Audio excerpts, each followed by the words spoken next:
तुम तथा सुधारो। वाहिगुरु जी का खालसा, वाहिगुरु जी की परम सम्मानयोग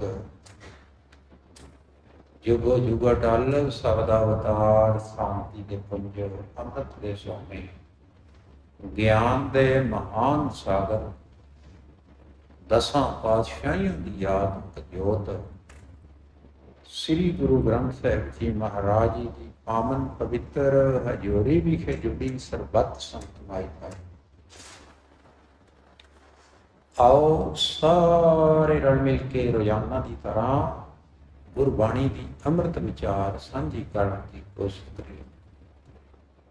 गुरबाणी की पाक पवित्र विचार सरवण कर तो पहला आओ सारे एक बारी एकाग्रचित होके आखिए सतनाम श्री वाहिगुरू।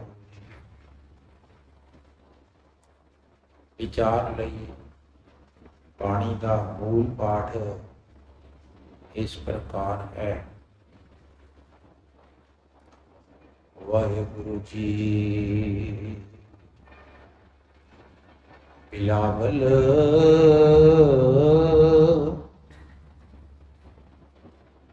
को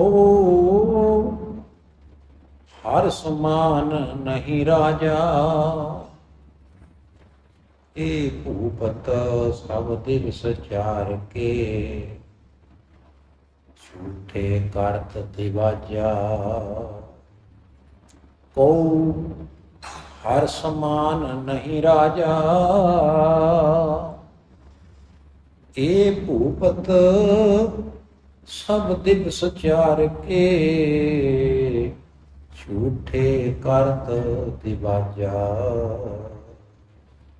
रहाओ तेरो जन होए सोए कत डोले, तीन पवन पर छाजा। हाथ पसार सके को जन को, बोल सके ना अंदाजा। चेत अचेत मूड मन मेरे, बाजे अनहद बाजा। कहे कबीर संसार परम चूको, ध्रुव प्रहलाद निवाजा। चेत अचेत मूड मन मेरे, बाजे अनहद बाजा। कहे कबीर संसार परम चूको, ध्रुव प्रहलाद निवाजा। वाहिगुरु जी का खालसा, वाहिगुरु जी की परम सम्मानयोग सतगुरु जी के पावन पवित्र चरण कमलों विखे विराजमान सुशोभित सुभाईमान सत्कारयोग सरबत संगत माई पाई।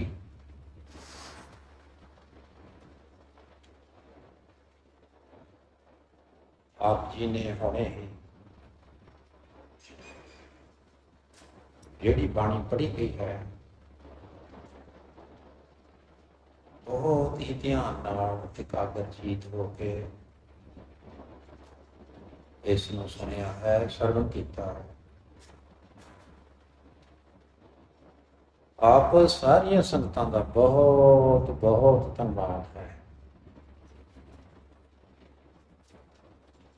बिलावल बाणी भगतां की, भगत कबीर जी की इस सरलेख हेठ राग बिलावल दे विच ये भगतां दी बाणी असीं पढ़ रहे हैं। ते भगतां दे विचों श्रोमणी भगत भगत कबीर जी महाराज जी का ये 5 नंबर शब्द आपने हुणे ही पढ़िया। 4 शब्द असीं भगत कबीर जी दे पहला पढ़ चुके हाँ, विचार सहित। ये है 5वां शब्द। ਇਹਦੇ ਵਿੱਚ ਤੇ ਜਿਹੜੇ 4 ਸ਼ਬਦ ਅਸੀਂ ਪਹਿਲਾਂ ਪੜ੍ਹੇ ਹਨ ਉਹਨਾਂ ਵਿੱਚ ਫਰਕ ਕੀ ਹੈ ਭਲਾ?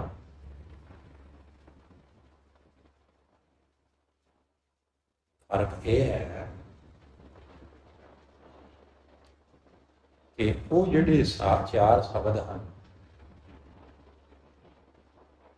ਉਹ 4-4 ਪਦਿਆਂ ਵਾਲੇ ਹਨ, 4-4 ਪਹਿਰਿਆਂ ਵਾਲੇ। ਤੇ ਇਹ ਜਿਹੜੀ ਸ਼ਬਦ ਅਸੀਂ ਹੁਣ ਪੜ੍ਹਨ ਲੱਗੇ ਹਾਂ, ਹੁਣ ਪੜ੍ਹਿਆ ਹੈ, ਇਹ 2-2 ਪਦਿਆਂ ਵਾਲੇ ਸ਼ਬਦ। 2 ਪੰਕਤੀਆਂ ਰੋ ਦੀਆਂ ਹਨ ਤੇ 4 ਪੰਕਤੀਆਂ ਪੈਰਾਗ੍ਰਾਫਾਂ ਦੀਆਂ ਹਨ, ਪਦਿਆਂ ਦੀਆਂ। 6-6 ਪੰਕਤੀਆਂ ਦੇ ਸ਼ਬਦ ਹਨ। ਦੇਖਣ ਨੂੰ ਸ਼ਬਦ ਤਾਂ ਬਿਲਕੁਲ ਛੋਟਾ ਜਿਹਾ ਲੱਗਦਾ ਹੈ, ਛੋਟੇ ਛੋਟੇ ਸ਼ਬਦ ਹਨ, ਪਰ ਭਾਵ ਪਹਾੜ ਜਿੰਨੇ ਵੱਡੇ, ਬਹੁਤ ਵੱਡਾ ਭਾਵ। ਕਈ ਵਾਰੀ ਇਸ ਤਰ੍ਹਾਂ ਹੁੰਦਾ ਹੈ ਕਿ ਬੜੀ ਲੰਮੀ ਚੌੜੀ ਗੱਲ ਕਹੀ ਜਾਂਦੀ ਹੈ, ਪਰ ਉਹਦੇ ਵਿੱਚ ਮਤਲਬ ਦੀ ਗੱਲ ਮਾੜੀ ਜਿਹੀ ਹੁੰਦੀ ਹੈ।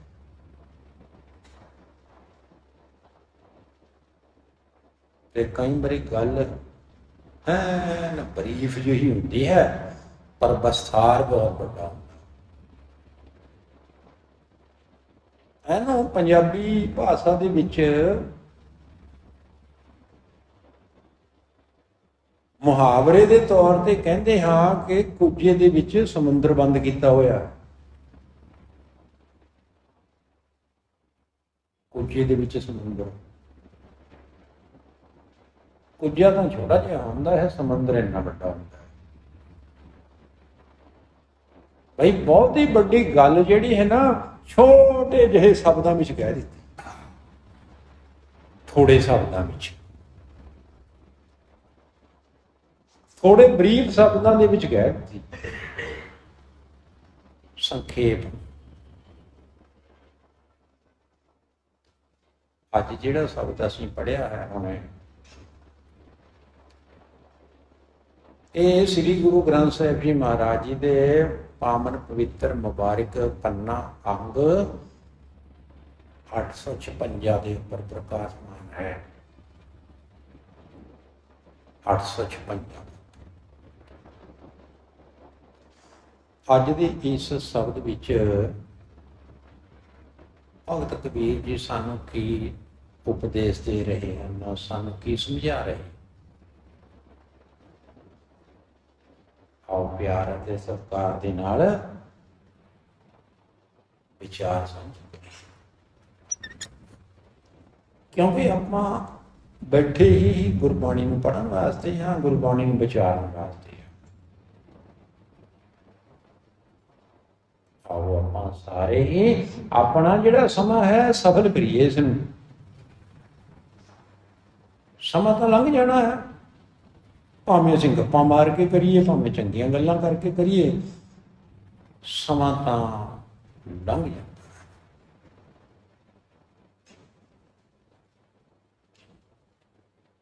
ਸਮਾਂ ਕਦੇ ਰੁਕਦਾ ਨਹੀਂ ਹੈ, ਇਹ ਤੁਰਿਆ ਜਾਂਦਾ ਹੈ। ਤਾਂ ਬਾਬਾ ਕਬੀਰ ਜੀ ਨੇ ਸਾਨੂੰ ਅੱਜ ਦੱਸਿਆ, ਕਹਿੰਦੇ ਕੋ ਹਰ ਸਮਾਨ ਨਹੀਂ ਰਾਜਾ। ਭਾਈ ਕੋਈ ਰੱਬ ਦੇ ਬਰਾਬਰ ਰਾਜਾ ਨਹੀਂ ਹੈ।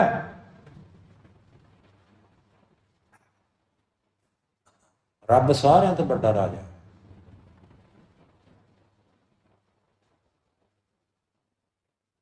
ਤਾਂ ਹੀ ਗੁਰਬਾਣੀ ਵਿੱਚ ਲਿਖਿਆ ਹੈ ਕਿ ਰਾਜਨ ਕੇ ਰਾਜਾ ਮਹਾਰਾਜਨ ਕੇ ਮਹਾਰਾਜਾ।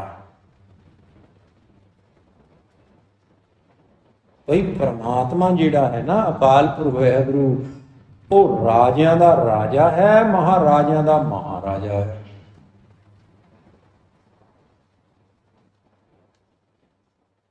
ਮਹਾਰਾਜਿਆਂ ਦਾ ਮਹਾਰਾਜਾ ਇਸ ਕਰਕੇ ਹੈ ਕਿ ਜਿਹੜੇ ਇਹ ਰਾਜੇ ਰੂਜੇ ਜਿਹੇ ਹੁੰਦੇ ਹਨ, ਮਹਾਰਾਜੇ ਹੁੰਦੇ ਹਨ, ਇਹਨਾਂ ਦਾ ਤਾਂ ਥੋੜੀ ਜਿਹੀ ਜਗ੍ਹਾ ਤੇ ਰਾਜ ਹੁੰਦਾ। ਵੱਧ ਤੋਂ ਵੱਧ ਪੰਜਾਬ ਵਿੱਚ ਹੋਏਗਾ, ਵੱਧ ਤੋਂ ਵੱਧ ਦੇਸ਼ ਵਿੱਚ ਹੋਏਗਾ, परंतु परमात्मा का राज यहाँ वहाँ सारे जहां में तेरा राज है, सारी दुनिया ते राज है। बंग के बंगाली, फरहंग के फरंगा वाली, दिल्ली के दिल वाली तेरी आज्ञा में चलते हैं। सारे तेरी आज्ञा में चलते हैं, तेरे ऑर्डर के विच हैं। ਅਸੀਂ ਭੁੱਲ ਕਿਉਂ ਜਾਂਦੇ ਹਾਂ? ਅਸੀਂ ਰੋਜ਼ ਤਾਂ ਪੜ੍ਹਦੇ ਹਾਂ, ਕਹਿੰਦੇ ਹੁਕਮੇ ਅੰਦਰ ਸਭ ਕੋ ਬਾਹਰ ਹੁਕਮ ਨਾ ਕੋਏ। ਭਾਈ ਸਾਰੇ ਹੀ ਉਸ ਪਰਮਾਤਮਾ ਦੇ ਹੁਕਮ ਦੇ ਵਿੱਚ ਚੱਲ ਰਹੇ ਹਨ। ਉਸ ਦੀ ਸਰਕਾਰ ਹੈ ਆਲ ਵਰਲਡ ਤੇ।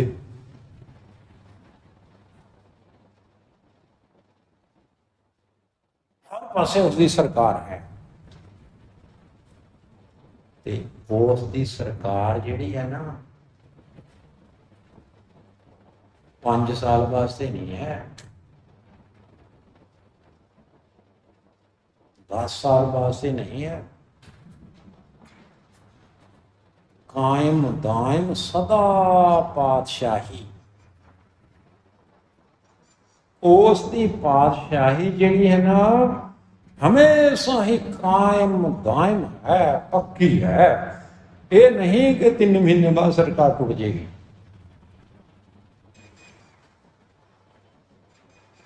कल कोई होर बैठा सी गद्दी ते, अज कोई होर बैठ गया। असीं देख ही रहे हैं पंजाब का सिस्टम। पहला बादल बैठे होंगे सी, फिर अमरिंदर बैठ गया, तो फिर चन्नी साहब बैठ गए, तो हुण भगवंत मान आ गए। ਇਹਦੇ पता नहीं किन्ने दिन होंगे, ਵੱਧ ਤੋਂ ਵੱਧ 5 ਸਾਲ ਹੋਣਗੇ। ਕੋਈ ਹੋਰ ਆ ਜਾਏਗਾ, ਕੋਈ ਪਰਮਾਨੈਂਟ ਨਹੀਂ ਹੈ। ਇੱਕ ਕਹਿ ਰਿਹਾ ਸੀ ਕਿ ਮੈਂ 25 ਸਾਲ ਰਾਜ ਕਰਾਂਗਾ, ਵਿੱਚ ਹੀ ਰਹਿ ਗਈ ਗੱਲ। ਲੋਕਾਂ ਨੇ ਖੁੰਝੇ ਲੈਣ ਲਾ ਦਿੱਤਾ। ਤੇ ਨਾਲੇ ਇੱਕ ਗੱਲ ਹੋਰ ਹੈ, ਭਈ ਹੁਣ ਤਾਂ ਰਾਜੇ ਹੈ ਹੀ ਨਹੀਂ ਆਪਣੇ ਦੇਸ਼ ਵਿੱਚ। ਕੋਈ ਰਾਜਾ ਨਹੀਂ ਹੈ। 1947 ਤੋਂ ਮਗਰੋਂ ਜਦੋਂ ਦੇਸ਼ ਆਜ਼ਾਦ ਹੋਇਆ, ਉਸ ਤੋਂ ਬਾਅਦ ਰਾਜਾ ਸ਼ਾਹੀ ਦਾ ਜਿਹੜਾ ਸਿਸਟਮ ਸੀ ਉਹ ਬਿਲਕੁਲ ਖਤਮ। ਹੁਣ ਤਾਂ ਅਸੀਂ ਵੋਟਾਂ ਨਾਲ ਬਣਾਉਂਦੇ ਹਾਂ, ਵੋਟਾਂ ਨਾਲ ਪੰਚ, ਵੋਟਾਂ ਨਾਲ ਸਰਪੰਚ, ਵੋਟਾਂ ਨਾਲ MLA, ਵੋਟਾਂ ਨਾਲ MP, ਵੋਟਾਂ ਨਾਲ ਸਾਰਾ ਸਿਸਟਮ। ਜਿੱਧਰ ਆਪਾਂ ਨੇ ਰਲ ਮਿਲ ਕੇ ਵੋਟ ਪਾ ਦਿੱਤੀ, ਹਨੇਰੀ ਚਲਾ ਦਿੱਤੀ, ਉਧਰ ਦੀ ਹਨੇਰੀ ਝੁੱਲ ਗਈ, ਬਾਕੀ ਸਾਰੇ ਰੁੜ ਗਏ। ਹੁਣ ਕੋਈ ਰਾਜਾ ਨਹੀਂ ਹੈ। ਰਾਜਾ ਹੋਏਗਾ ਆਪਣੇ ਘਰੇ ਹੋਏਗਾ। ਹੁਣ ਤਾਂ ਲੋਕਾਂ ਦਾ ਸੇਵਾਦਾਰ ਬਣ ਕੇ ਰਹਿਣਾ ਪੈਣਾ ਹੈ। ਨਹੀਂ ਕੰਮ ਕਰਨਗੇ, ਅਗਲੀ ਵਾਰੀ ਥੱਲ ਕੇ ਮਾਰਨੇ ਹੈ। ਪਰ ਵੋਟ ਦੀ ਪਾਵਰ ਹੈ। ਹੁਣ ਤਾਂ ਕੋਈ ਕਹਿ ਹੀ ਨਹੀਂ ਸਕਦਾ ਕਿ ਮੈਂ ਰਾਜਾ ਹਾਂ। ਮਿੰਟਾਂ ਵਿੱਚ ਕੰਗਾਲ ਬਣਾ ਦਿੰਦੇ ਹਨ। ਜਿਹੜੇ ਕੱਲ ਤਖਤਾਂ ਤੇ ਬੈਠੇ ਸੀ, ਅੱਜ ਰੁਲਦੇ ਫਿਰਦੇ ਹਨ, ਉਹਨਾਂ ਨੂੰ ਕੋਈ ਨਹੀਂ ਪੁੱਛਦਾ। ਇਹੋ ਜਿਹੇ ਵੀ ਦੇਖੇ ਹਨ ਜਿਹੜੇ ਐਨ ਵੱਡੇ ਵੱਡੇ ਵਜ਼ੀਰ ਬਣੇ ਹੋਏ ਸੀ, ਉਹ ਖਤਮ ਹੋ ਗਏ। ਉਹਨਾਂ ਦੀਆਂ ਵੱਡੀਆਂ ਵੱਡੀਆਂ ਕੋਠੀਆਂ ਦੇ ਵਿੱਚ ਵੱਡੇ ਵੱਡੇ ਝੁੰਡ ਜੰਮੇ ਹੋਏ ਹਨ, ਕੱਖ ਜੰਮੇ ਹੋਏ ਹਨ। ਬੁਰਾ ਹਾਲ ਹੈ ਬਾਕੀ ਦੇ। ਭਈ ਇਹ ਗੱਲ ਤਾਂ ਹੀ ਤਾਂ ਸੱਚੀ ਹੈ ਨਾ। ਕੋ ਹਾਰ ਸਮਾਨ ਨਹੀਂ ਰਾਜਾ, ਕੋਈ ਪਰਮਾਤਮਾ ਦੇ ਬਰਾਬਰ ਦੁਨੀਆ ਵਿੱਚ ਹੋਰ ਕੋਈ ਰਾਜਾ।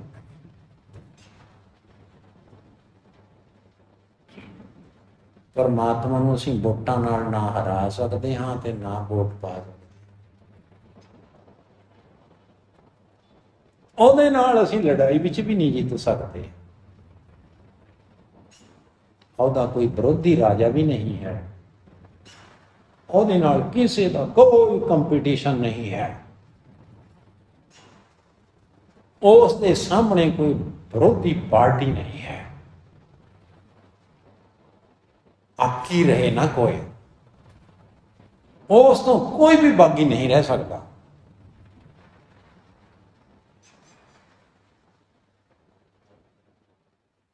ਪਰ ਜਿਹੜੇ ਇਹ ਰਾਜੇ ਆਪਣੇ ਆਪ ਨੂੰ ਰਾਜੇ ਖਵਾ ਰਹੇ ਹਨ, ਬਾਬਾ ਕਬੀਰ ਜੀ ਕਹਿੰਦੇ ਹਨ, ਇਹ ਭੂਪਤ, ਇਹ ਰਾਜੇ, ਇਹ ਭੂਪਤ ਸਭ ਦਿਵਸ ਚਾਰ ਕੇ, ਇਹ ਤਾਂ 4 ਦਿਨਾਂ ਦੇ ਪ੍ਰਾਹੁਣੇ ਹਨ। ਇਹ ਭੂਪਤ ਸਭ ਦਿਵਸ ਚਾਰ ਕੇ ਝੂਠੇ ਕਰਤ ਦਿਵਾਜਾ, ਐਵੇਂ ਝੂਠੇ ਦਿਖਾਵੇ ਕਰ ਰਹੇ ਹਨ ਕਿ ਅਸੀਂ ਰਾਜੇ ਹਾਂ, ਐਵੇਂ ਝੂਠੇ ਦਬ ਕੇ ਮਾਰ ਰਹੇ ਹਨ ਲੋਕਾਂ, ਝੂਠ ਬੋਲ ਰਹੇ ਹਨ। ਇਹ ਕੋਈ ਰਾਜੇ ਰੂਜੇ ਨਹੀਂ ਹਨ। ਇਹ ਭੂਪਤ ਸਭ ਦਿਵਸ ਚਾਰ ਕੇ ਝੂਠੇ ਕਰਤ ਦਿਵਾਜਾ। ਭੂਪਤ ਇਸ ਕਰਕੇ ਨਾ ਪੈ ਗਿਆ ਕਿਉਂਕਿ ਇਹ ਸਾਰੀ ਭੂਮੀ ਦੇ ਪਤੀ ਹੁੰਦੇ ਸੀ। ਰਾਜੇ ਦੇ ਅੰਡਰ ਜਿੰਨੀ ਭੂਮੀ ਹੁੰਦੀ ਸੀ, ਸਾਰੀ ਜ਼ਮੀਨ ਰਾਜੇ ਦੀ, ਸਾਰੀ ਭੂਮੀ ਰਾਜੇ ਦੀ, ਸਾਰੀ ਭੂਮੀ ਦਾ ਪਤੀ ਮਾਲਕ ਓਨਰ ਪਰਮਾਤਮਾ, ਇਸ ਰਾਜਾ, ਤੇ ਇਸ ਕਰਕੇ ਕਹਿੰਦਾ ਭੂਪਤ। ਪਰ ਇਹ ਜਿਹੜੇ ਭੂਪਤ ਹਨ, ਇਹ ਤਾਂ 4 ਦਿਨਾਂ ਦੇ ਪ੍ਰਾਹੁਣੇ ਹਨ, ਝੂਠੇ ਦਬ ਕੇ ਮਾਰਦੇ ਹਨ।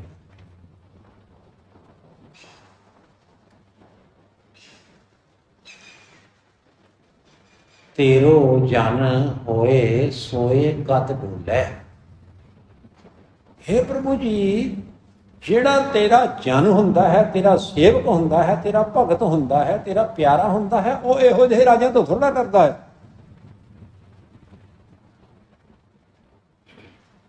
ਰਾਜੇ ਹੋਣਗੇ ਆਪਣੇ ਘਰੇ ਹੋਣਗੇ, ਖਾਲਸੇ ਤੇ ਕਿਸੇ ਦਾ ਰਾਜ ਨਹੀਂ ਹੈ। ਖਾਲਸਾ ਹਮੇਸ਼ਾ ਸੁਤੰਤਰ ਹੈ। ਖਾਲਸਾ ਨਾ ਹਿੰਦੂ ਹੈ ਨਾ ਮੁਸਲਮਾਨ ਹੈ, ਖਾਲਸਾ ਸਭ ਦਾ ਹੈ ਤੇ ਖਾਲਸਾ ਜਗ ਦਾ ਹੈ, ਉਹ ਸਾਰਿਆਂ ਦਾ ਹੈ, ਉਹ ਸਾਰਿਆਂ ਦਾ ਹੈ, ਉਹ ਸਰਬ ਸਾਂਝਾ ਹੈ, ਉਹ ਕਿਸੇ ਤੋਂ ਨਹੀਂ ਡਰਦਾ।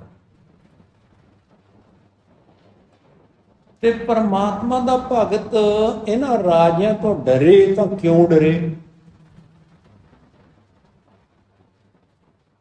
ਭਾਈ ਰਾਜਿਆਂ ਨੇ ਡਰਾਉਣ ਦੀ ਬੜੀ ਕੋਸ਼ਿਸ਼ ਕੀਤੀ ਭਗਤਾਂ ਨੂੰ। ਜੇ ਭਗਤ ਕਬੀਰ ਜੀ ਦੀ ਹੀ ਗੱਲ ਕਰੀਏ ਤਾਂ ਭਗਤ ਕਬੀਰ ਜੀ ਤੇ ਸਮੇਂ ਦੇ ਰਾਜਿਆਂ ਨੇ ਕੀ ਕੁਛ ਨਹੀਂ ਕੀਤਾ। ਆਪ ਹੀ ਭਗਤ ਕਬੀਰ ਜੀ ਨੇ ਆਪਣੀ ਹਿਸਟਰੀ ਲਿਖੀ ਹੈ। ਕਹਿੰਦੇ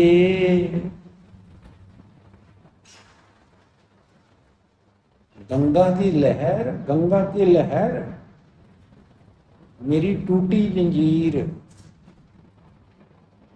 मृगशाला पे बैठे कबीर। समय की हुकूमत ने पकड़ के ना भगत कबीर जी नूं संगलों नाल बन के मोड़ के चंगी तरह गंगा विच सुट दिता।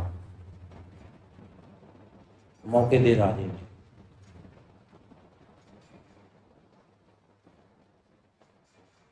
ਤੇ ਕੀ ਹੋਇਆ? गंगा की लहर मेरी टूटी जंजीर, मृगशाला में बैठे कमीर। सारियां जंजीरां टूट गई। परमात्मा की कृपा हो गई। भगत नामदेव जी ਨੂੰ ਸਮੇਂ ਦੀ ਹਕੂਮਤ ਦੇ ਰਾਜੇ ਨੇ ਹਾਥੀ ਦੇ ਪੈਰਾਂ ਤਲੇ ਮਧੋਲਣ ਦੀ ਕੋਸ਼ਿਸ਼ ਕੀਤੀ। ਭਗਤ ਕਬੀਰ ਜੀ ਨਾਲ ਵੀ ਇਸਿਤ ਨਹੀਂ ਹੋਇਆ ਤੇ ਭਗਤ ਨਾਮਦੇਵ ਜੀ ਨਾਲ ਵੀ ਇਸਿਤ ਨਹੀਂ ਹੋਇਆ। ਕਿਉਂ ਹੁੰਦਾ ਹੈ? ਭਗਤਾਂ ਨਾਲ ਹੀ ਕਿਉਂ ਹੁੰਦਾ ਹੈ? ਭਗਤਾਂ ਨੂੰ ਕੋਈ ਅੱਤਵਾਦੀ ਕਹਿੰਦਾ ਹੈ, ਕੋਈ ਪੱਖਵਾਦੀ ਕਹਿੰਦਾ ਹੈ, ਕੋਈ ਵਿਗੜਿਆ ਹੋਇਆ ਕਹਿੰਦਾ ਹੈ, ਕੋਈ ਕੁਛ ਕਹਿੰਦਾ ਹੈ, ਕੋਈ ਭੂਤਨਾ ਕਹਿੰਦਾ ਹੈ, ਕੋਈ ਬੇਤਾਲਾ ਕਹਿੰਦਾ ਹੈ, ਕੋਈ ਕੁਛ ਕਹਿ ਰਿਹਾ ਹੈ, ਕੋਈ ਕੁਛ ਕਹਿ ਰਿਹਾ।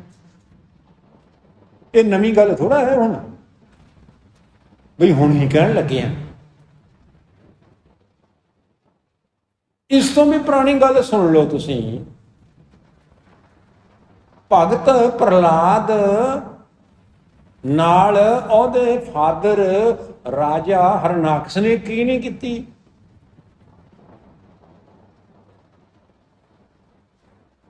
ਉਹਨੇ ਵੀ ਕੋਈ ਘੱਟ ਨਹੀਂ ਗੁਜ਼ਾਰੀ।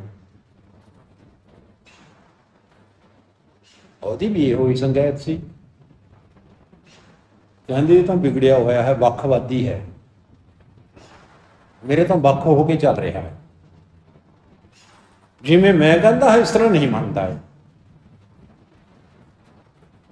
ਇਹ ਵੱਖਵਾਦੀ ਹੈ, ਇਹ ਆਤਮਵਾਦੀ ਹੈ, ਇਹ ਵਿਗੜਿਆ ਹੋਇਆ ਹੈ, ਇਹ ਮੁੱਖ ਧਾਰਾ ਵਿੱਚ ਨਹੀਂ ਆ ਰਿਹਾ।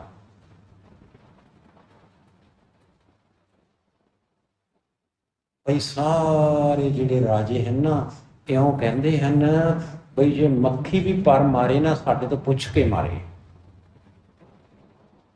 ਜੇ ਕੋਈ ਕੀੜੀ ਵੀ ਚਲੇ ਨਾ ਤਾਂ ਸਾਡੇ ਤੋਂ ਪੁੱਛ ਕੇ ਚਲੇ, ਸਾਡੇ ਤੋਂ ਪੁੱਛ ਕੇ। ਜੇ ਸਾਹ ਵੀ ਲੈਣਾ ਹੈ ਸਾਡੇ ਤੋਂ ਪੁੱਛ ਕੇ ਲੈਣਾ ਸਾਹ। ਜੇ ਆਪਣੀ ਮਰਜ਼ੀ ਨਾਲ ਲਿਓਗੇ ਫਿਰ ਵੱਖਵਾਦੀ ਹੋ, ਫਿਰ ਵਿਗੜੇ ਹੋਏ ਹੋ। ਇਹ ਤਾਂ ਆਉਂਦਾ ਹੀ ਆਇਆ ਹੈ। ਤੇ ਫਿਰ ਬਾਬਾ ਜੀ ਨੇ ਲਿਖਿਆ ਹੈ ਤੇਰੋ ਜਨ ਹੋਏ ਸੋਏ ਕਤ ਡੋਲੇ। ਤੇਰਾ ਜਿਹੜਾ ਜਨ ਹੁੰਦਾ ਹੈ, ਤੇਰਾ ਜਿਹੜਾ ਸੇਵਕ ਹੁੰਦਾ ਹੈ, ਹੇ ਪ੍ਰਭੂ ਜੀ, ਉਹ ਕਿਸੇ ਤੋਂ ਨਹੀਂ ਡਰਦਾ ਤੇ ਨਾ ਡੋਲਦਾ ਹੈ। ਤੀਨ ਭਵਨ ਪਰ ਛਾਜਾ, ਉਹ ਤਾਂ ਤਿੰਨਾਂ ਭਵਨਾਂ ਤੇ ਛਾਇਆ ਹੋਇਆ ਹੁੰਦਾ ਹੈ। ਹਰ ਪਾਸੇ ਉਸ ਦੀ ਵਡਿਆਈ ਹੋਈ ਹੁੰਦੀ ਹੈ।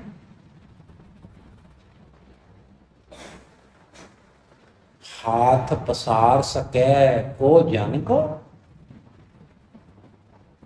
तेरे जन दे उपर, तेरे भगत दे उपर कोई हथ चक के तो दिखाए। तेरे भगत दे उपर हे प्रभु जी कोई हथ चक के तो दिखाए।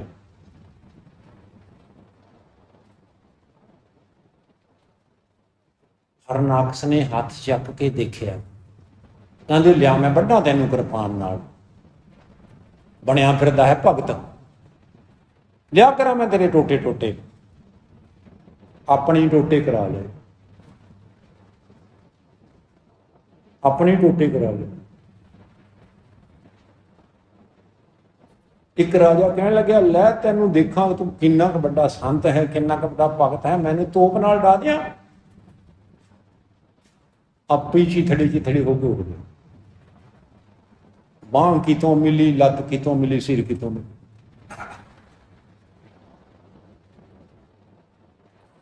हर जुग जुग भगत पाया पैज रखदा आया रामदास जी। हर एक युग दे विच, हर एक समय दे विच भगत होणगे ही। जे ठगत होणगे फिर भगत भी होणगे, क्योंकि कबीर धरती साध की तस्कर वैसे गाहें। जे तस्कर हैं फिर भगत भी होणगे, जे चोर होणगे फिर साध भी होणगे। साधां दा भी पूरा हक है। चोर कहते हैं साडे मूहरे कोई ना बोले, साध अगे बोलते हैं। पंगा इत्थों पैंदा। हाथ पसार सकै को जन को, बोल न सकै अंदाजा। भई भगतां दी पावर दा कोई अंदाजा नहीं ला सकता, कोई अनुमान नहीं ला सकता कि कितनी पावर होंदी है भगतां विच, गुरमुखां विच, खालसे विच।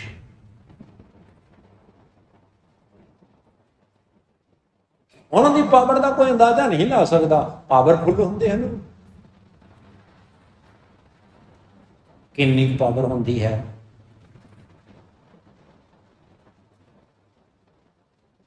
एक गुरसिख कहन लग्या, सच्चे पातशाह तुसीं मैनूं माड़ी जही ना आग्या देवो, मैं दिल्ली ते लाहौर नूं टकरा के मार दियां हुणी।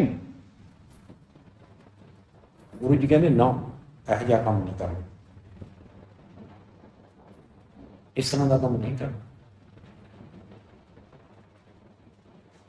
तुसीं एक बारी हुक्म कर दिओ, चक दईए फट्टे फिर। शाह मुहम्मद ने जंगनामे विच लिखिया, कहंदे शाह मुहम्मद दा अंत नूं सोई होना जो करेगा खालसा पंथ मियां। ये शाह मुहम्मद ने लिखी है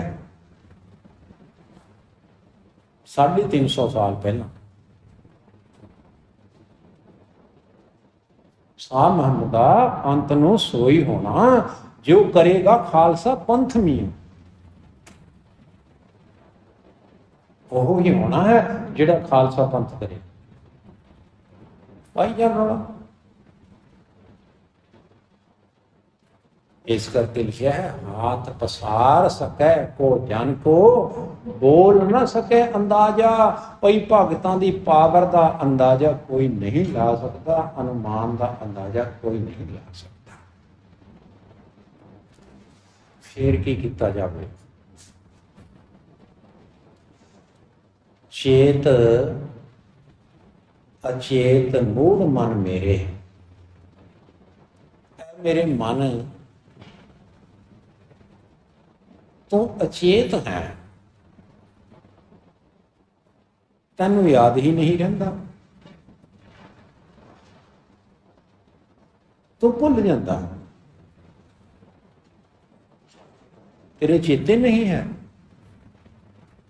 तेरी याद नहीं है, तू मूर्ख है। तू रब नूं चेते कर, परमात्मा नूं, उस परमात्मा नूं चेते कर जिस दे समान कोई भी राजा नहीं है।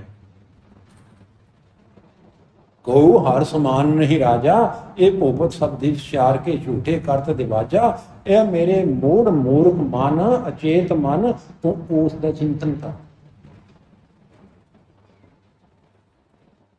जे तू चिंतन करेगा, जे तू सिमरन करेगा ना, करके देख ले तजर्बा, तू सिमरन करके देख ले। सिमरन जो करेगा ना, तेरे हिरदे दे विच, तेरे अंदर अनहत बाजे बजने शुरू हो जाएंगे, तेनों आपे ही पता लग जाए। बाजे अनहत बाजा, तेरे अंदर इहो जिहा बाजा बजेगा जिहड़ा अनलिमिटेड होवेगा, अनलिमिटेड, जिसकी कोई हद नहीं होएगी, जिसकी कोई सीमा नहीं होएगी। दिन रात वो आनंद दा वाजा तेरे अंदर बजदा ही रहेगा, बजदा ही रहेगा। तू ध्यान नाल सुनी फिर, पर पहला सिमरन करना पड़ेगा। एक मन एक चित्त हो के, ऐन एकाग्र हो के, अपने नौ द्वारियां नूं कंट्रोल करके मूंद लिए दरवाजे बाजीए दे अनहत बाजे। फिर तैनूं वो सुनाई देगी टून, अनलिमिटेड संगीत जिहड़ा है तैनूं सुनाई देवेगा। तू कल्ला बैठ के आनंद लिया कर, सुन लिया कर। तैनूं बाहर दियां टूना, बाहर दियां तर्जां, बाहर दे संगीत की तैनूं लोड़ रहनी ही नहीं।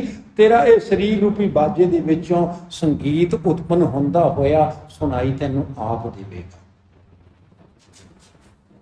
आप देवेगा। कह कबीर संसा भ्रम चुको। कबीर जी कह रहे हैं भाई मेरा तो संसा भी खत्म हो गया, भरम भी, मेरा सारे वहम दूर हो गए। ਜਿਹੜਾ ਮੈਨੂੰ ਵਹਿਮ ਸੀ ਨਾ, ਮੇਰਾ ਵਹਿਮ ਦੂਰ ਹੋ ਗਿਆ। ਵਹਿਮ ਪਤਾ ਕਿਵੇਂ ਦੂਰ ਹੋਇਆ? ਧਰੁਵ ਪ੍ਰਹਲਾਦ ਨਿਵਾਜਿਆ, ਕਿਉਂਕਿ ਤੁਸੀਂ ਪਹਿਲਾਂ ਧਰੁਵ ਨੂੰ ਨਿਵਾਜਿਆ ਤੇ ਫਿਰ ਭਗਤ ਪ੍ਰਹਲਾਦ ਨੂੰ ਨਿਵਾਜਿਆ। ਜਦੋਂ ਮੈਂ ਉਹਨਾਂ ਦੀਆਂ ਸਾਖੀਆਂ ਪੜ੍ਹੀਆਂ ਮੇਰੇ ਮਨ ਨੂੰ ਤਸੱਲੀ ਹੋ ਕਿ ਪਰਮਾਤਮਾ ਨੇ ਉਹਨਾਂ ਨੂੰ ਵੀ ਨਿਵਾਜਿਆ ਸੀ, ਉਹਨਾਂ ਨੂੰ ਵੀ ਵਡਿਆਇਆ ਸੀ।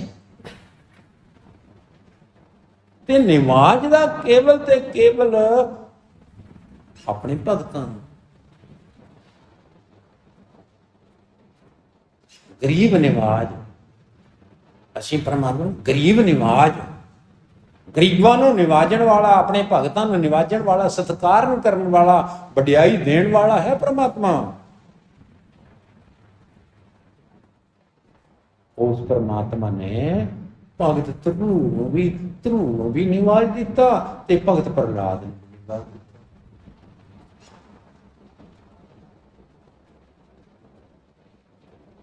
ਧਰੁਵ ਤਾਂ ਛੋਟਾ ਜਿਹਾ ਭਗਤ ਸੀ।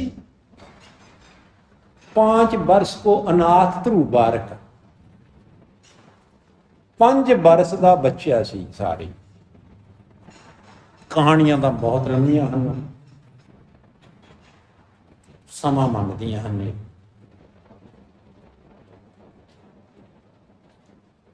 ਧਰੁਵ ਭਗਤ ਦੀ ਕਹਾਣੀ, ਬੜਾ ਵੱਡਾ ਭਗਤ ਹੋਇਆ ਹੈ ਤਾਂ ਬੱਚਾ ਸੀ,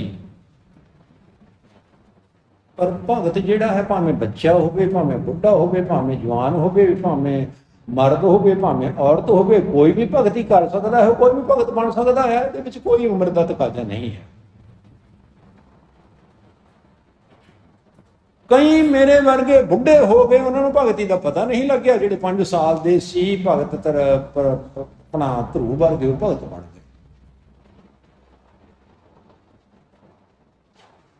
ਭਗਤ ਪਤਾ ਕਿਵੇਂ ਬਣਿਆ? ਧਰੁਵ ਭਗਤ ਇੱਕ ਰਾਜੇ ਦਾ ਲੜਕਾ ਸੀ। ਉਸ ਰਾਜੇ ਦੀਆਂ 2-3 ਰਾਣੀਆਂ ਸੀ।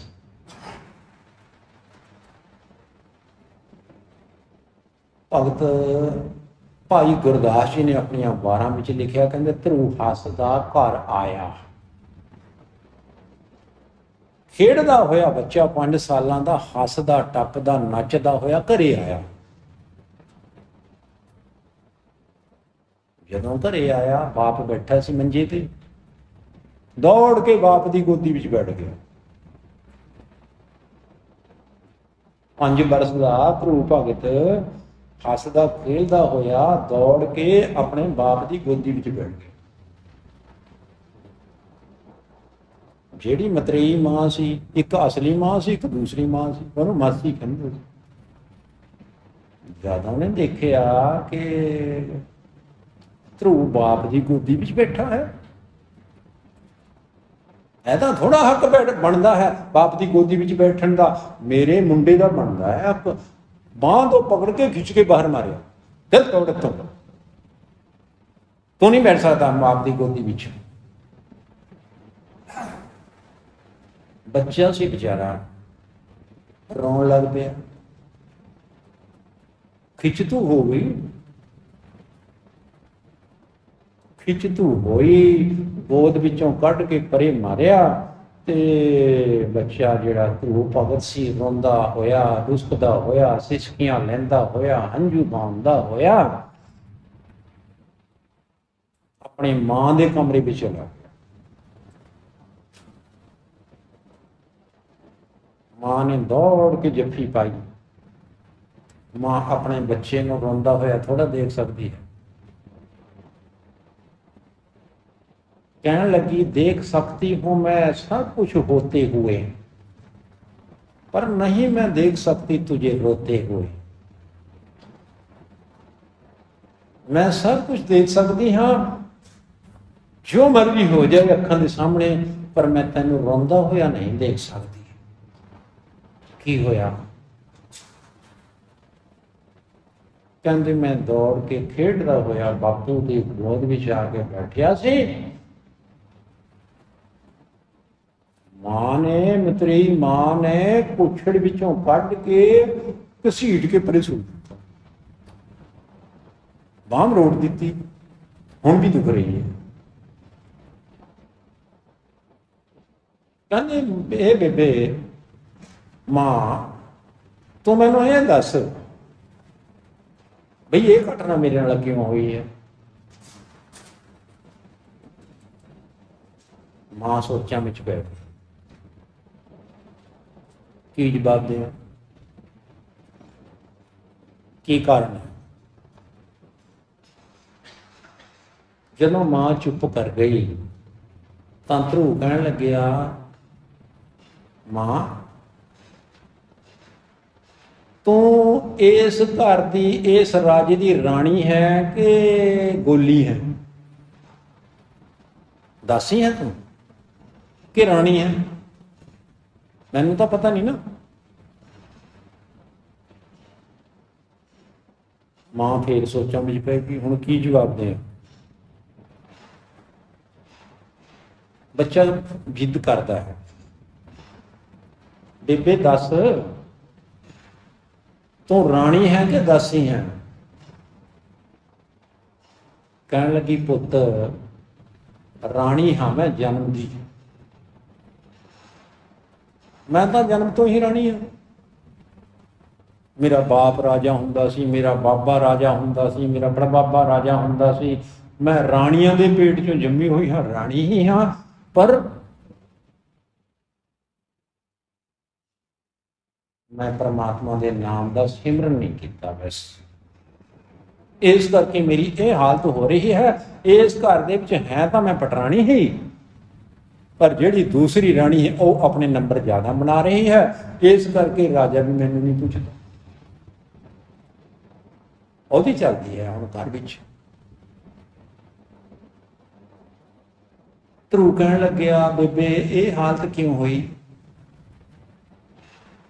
ਕਹਿੰਦੇ ਮੈਂ ਰਾਮ ਨਹੀਂ ਜਪਿਆ, ਪਰਮਾਤਮਾ ਦਾ ਸਿਮਰਨ ਨਹੀਂ ਮੈਂ ਕੀਤਾ, ਇਸ ਕਰਕੇ। ਫਿਰ ਧਰੂ ਕਹਿਣ ਲੱਗਿਆ, ਕਹਿੰਦੇ ਕਿਸ ਬਿੱਤੇ ਫਿਰ ਇਹ ਰਾਜ ਮਿਲਦਾ ਹੈ? ਦੁਸ਼ਮਣ ਤੇ ਸਭ ਹੋਣ ਮੀਤਾ, ਦੁਸ਼ਮਣਾਂ ਤੋਂ ਸਾਰੇ ਮਿੱਤਰ ਬਣ ਜਾਣ ਤੇ ਕਿਹੜੇ ਢੰਗ ਦੇ ਨਾਲ ਰਾਜ ਪ੍ਰਾਪਤ ਹੁੰਦਾ ਹੈ, ਮੈਨੂੰ ਉਹ ਢੰਗ ਦੱਸ। ਮਾਂ ਕਹਿਣ ਲੱਗੀ, ਭਈ ਸਿਮਰਨ ਕਰਨਾ ਪੈਂਦਾ ਹੈ, ਤਪੋਂ ਰਾਜ, ਤਪ ਤੋਂ ਰਾਜ ਮਿਲਦਾ ਹੈ, ਤਪ ਤੋਂ, ਤਪ ਕਰਨਾ ਪੈਂਦਾ ਹੈ, ਤਪ ਕਰਨਾ ਪੈਂਦਾ ਹੈ। ਲੈ ਆਪਾਂ ਅੱਜ ਹੀ ਤਪ ਸ਼ੁਰੂ ਕਰਦੇ ਹਾਂ।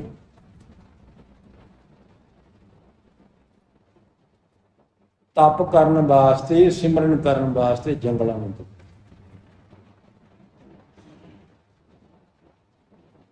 ਜੰਗਲਾਂ ਨੂੰ ਤੁਰ ਪਿਆ। ਜਦੋਂ ਬਾਪ ਨੂੰ ਪਤਾ ਲੱਗਿਆ ਨਾ, ਮੁੰਡਾ ਕਿੱਧਰ ਜਾ ਰਿਹਾ ਹੈ, ਕਹਿੰਦੇ ਜੀ ਉਹ ਤਾਂ ਤਪ ਕਰਨ ਜਾ ਰਿਹਾ ਹੈ, ਸਿਮਰਨ ਕਰਨ ਜੰਗਲਾਂ ਵਿੱਚ ਜਾ ਰਿਹਾ ਹੈ, ਘਰ ਨੂੰ ਛੱਡ ਕੇ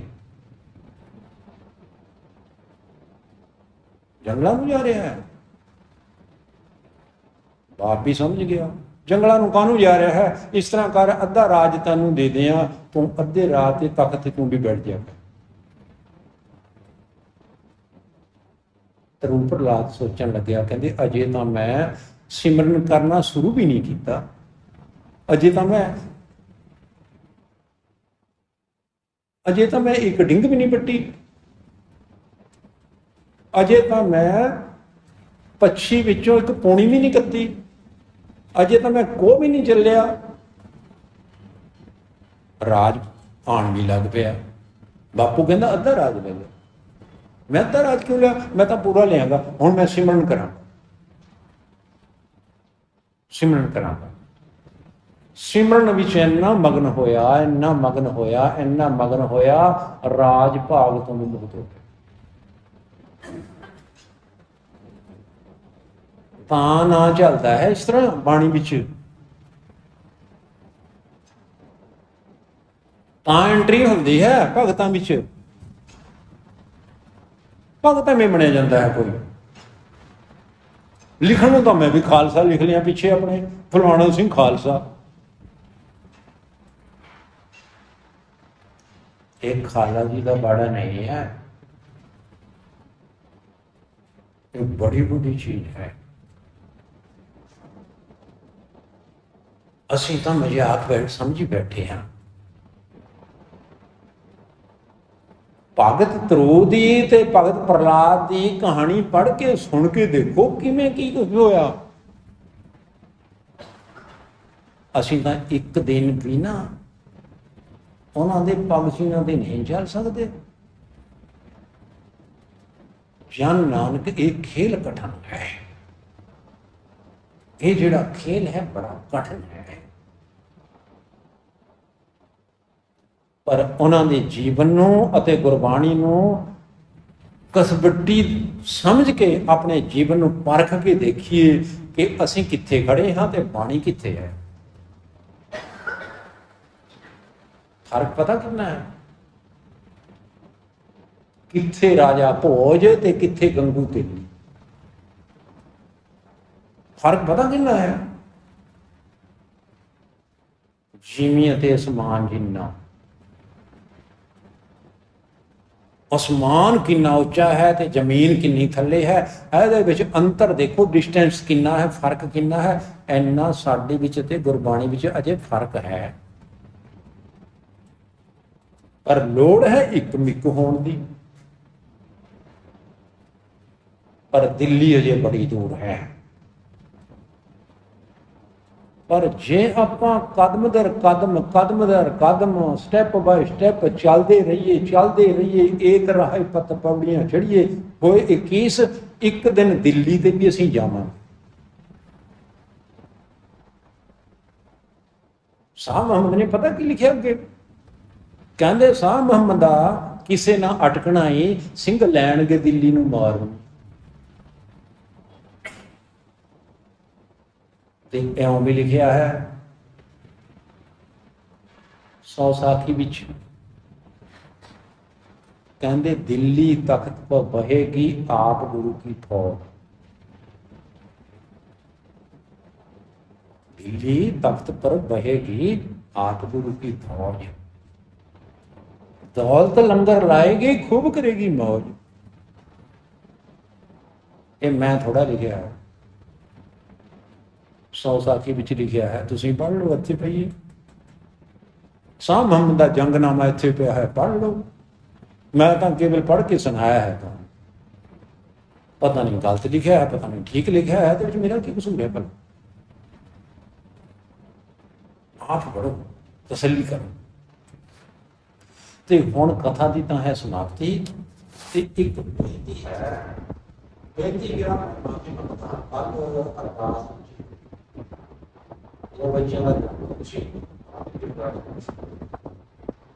पार्टी अंदर रख दिया ना, हवा नाम करने के लिए ਜਿਹੜਾ ਅਰਦਾਸ ਕਰਨ ਵਾਲਾ ਸੱਚੀ ਗੁਰੂ ਬਗਿਆ ਉਹ ਜਿਹੀ ਕੋਈ ਅਰਦਾਸ ਕਰ ਦਿੱਤੀ ਤੇ ਉਸ ਪਰ ਜਿੱਤੋਂ ਹੈ ਆਪ जो है अपना अरदास करनी चाहिए और ये अरदास आज होगी। पर आज कोई कल ही बनती क्योंकि बच्चे ना कल आए थे, जन्मदिनों का कल से, पर हम असली कर भी की सकते हैं, कर सकते हैं या फिर असली अरदास कर सकते हैं। और जी माता वाहिगुरू जी का खालसा।